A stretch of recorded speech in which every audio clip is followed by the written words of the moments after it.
Hello everyone, it's Old Guardian here, and in this video I want to discuss a little bit my moral dilemma when it comes to supporting Blizzard games, creating content about Blizzard games. That's really been bothering me for some time now. To further understand this, we need to go back several years, back to 2015, when I decided that hey, I'm going to start streaming on Twitch and I'm going to start making some YouTube videos. And the first thing that I wanted to start thinking about back then was okay, well, what game am I going to focus on, and what game company am I going to focus on? Because I wanted to focus on something noble. I didn't want to give free advertising to the bad guys. I wanted to give it to the good guys, and Blizzard Entertainment had always been one of my favorite game companies, if not the favorite game company. I have played all Blizzard games. I started with Lost Vikings back in the day. I played Warcraft 1, Warcraft 2, Warcraft 3, StarCraft, Diablo, and even more so I played World of Warcraft since launch. I played Hearthstone since open beta. Blizzard had always been this company of gamers that are making games for gamers. They're making games that they themselves enjoy to play. They're not always the most novel of companies. Both Hearthstone and World of Warcraft are just copying their main ideas from other existing games, but Blizzard always had that polish. They always made the games better. While they didn't come up with the original visions of those game genres, they always just entered the realm and then they made it better, and they kept working on it until it was done, until it was polished, until it was something that they themselves wanted to play. So back in 2015 I decided, hey, I'm going to start working on content on Blizzard games, especially on Hearthstone, because this is a really reliable gaming company. This is a company that I can firmly stand behind. But over the past years that image has changed. Blizzard has changed. One of the first signs of this change was when Diablo was started to be worked on a mobile platform, a mobile Diablo game, presented in BlizzCon 2018, and yeah, it didn't go really well. You have this room full of PC gaming enthusiasts and you're launching a new Diablo game and people are waiting for Diablo 4, and instead you come up with Diablo Immortal and it's a mobile game, and then when people are like, hey, can I play this on PC? And then you answer it, don't you guys have phones? That was pretty much the first crack in Blizzard's shell. And it's not so much about the statement itself, even though it's a meme nowadays, don't you guys have phones? But more about Blizzard moving towards mobile for money. So one of the first signs of things to come. Not long after, in early 2019, was what I consider the biggest crack in Blizzard's shell. Activision Blizzard cuts hundreds of jobs despite record revenue year. 800 people laid off. And as we have seen later on, this has severely affected Blizzard's customer service, community management. They just aren't the same towards the community anymore.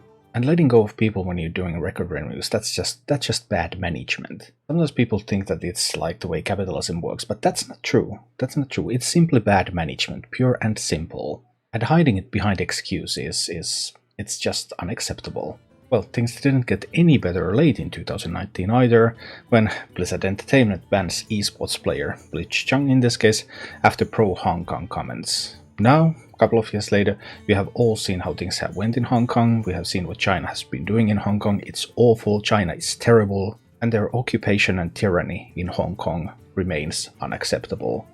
But already in 2019, when things weren't quite as bad, there were just the first signs of these things to come, Blizzard took the stance that, hey, they are with China and against democracy, against modern values, against liberty, against freedom of speech.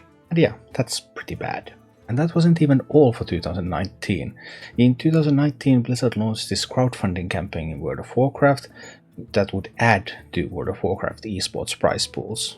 Except that once push came to shove, the crowdfunding replaced Blizzard's initial contribution altogether. So Blizzard didn't give any money that was initially allocated for this esports, instead they gave the money only from the crowdfunding campaign. So Blizzard saved a sweet $500,000 by scamming World of Warcraft players out of that money. Yeah, that's also not nice. And Blizzard's relationship with community just has kept getting worse. In 2020, they banned the Hearthstone Pro Savis from Blizzard events, and then there was a big outrage. Blizzard apologized, said that hey, Savis is no longer blacklisted, and what happened is that they refused to communicate with Savis. They even refused to communicate with Savis' team, Team Liquid, which is one of the most well-known esports organizations in the world, and Blizzard will have nothing to do with them regarding Savis. Other people who are at Team Liquid, do get Blizzard support, but not Savi's. So when Blizzard does something wrong, they may make a token gesture of apology, but in fact, behind the scenes they still continue doing the wrong things, and they keep at it. All of this is very, very bad. Later in 2020, Blizzard revamped the rewards track in Hearthstone. They changed the way the free-to-play model in the game works, and the initial offering they gave us, despite assurances to the contrary, was really, really bad. That would have meant the end of Hearthstone as a free-to-play game in practice. And there was a huge outrage, and Blizzard ended up fixing that so that now it's comparable to the old system. But only after a huge outrage when they first tried to squeeze every penny they can from their players. Blizzard has been posting record revenues, but they are not done with layoffs. In fact, they have been keeping layoffs going all the time. In late 2020, in 2021, they are shutting down European offices, they're laying off people left and right all over the world, despite record revenues. And this, again, is simply poor management. I guess poor management is not a surprise when Activision Blizzard CEO gets even bigger bonuses while others get laid off. And in fact, the Activision Blizzard CEO's pay is so outrageously high that even shareholders are criticizing that. They're saying that, hey, you're not really earning this money, you're not doing valuable things as a CEO that really justifies all of this money that we're giving you. And this is quite rare. It's commonplace that CEOs get rewarded for laying off people, improving profits, but now even shareholders are looking at, hey, numbers don't match. And amidst all of this, Blizzard keeps hiring more terrible people. Activision Blizzard under fire for hiring George W. Bush-era torture advocate, who will oversee laws and regulations in other countries. And yeah, that's pretty bad. And as a result, not surprisingly, Blizzard is losing millions of players across all of its games. But with revenue still increasing, the story developer is hardly on the ropes. This is pretty much a classical case of a company in decline, on verge of failure. Record revenues are typically achieved when the culture has already gone, the company is already on its way down, it's just milking the last pennies that it can. So looking at all of this, I guess the real question is there a moral dilemma?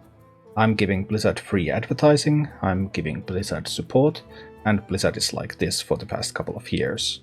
So why do I still do it? For one, I haven't really found another successful game to move on to, and second, I'm kind of still wishing that Blizzard would return back to the Blizzard that I knew and had respect for decades. Somehow wishing that all of it is still not lost, even though now that I'm actually looking at this compilation over the past 3 years, it seems like that's a fool's hope. So yeah, whether you're supporting Blizzard as a player, as a consumer, or whether you're supporting Blizzard as a content creator, giving them free advertising, you should be aware of all the things that the company has been up to over the past years. And remembering all the due diligence that I did back in 2015 when I chose a company whose games I would represent on social media, today's Blizzard, I would not touch these products even with a 10-foot stick. But it's much harder to let go of something that you're already into than just choosing something new to pursue. So in the end, I don't really have solid answers. Hopefully I can find some other games created by ethical gaming companies, or hopefully Blizzard will turn around and become good again. But it's really, really hard to let go. But I guess that's something worth thinking about, whether you're a consumer or whether you're a creator. Yeah, I just don't know. Thank you for watching. If you enjoyed the content, please click the like button, subscribe to my channel, and check out my Twitch channel.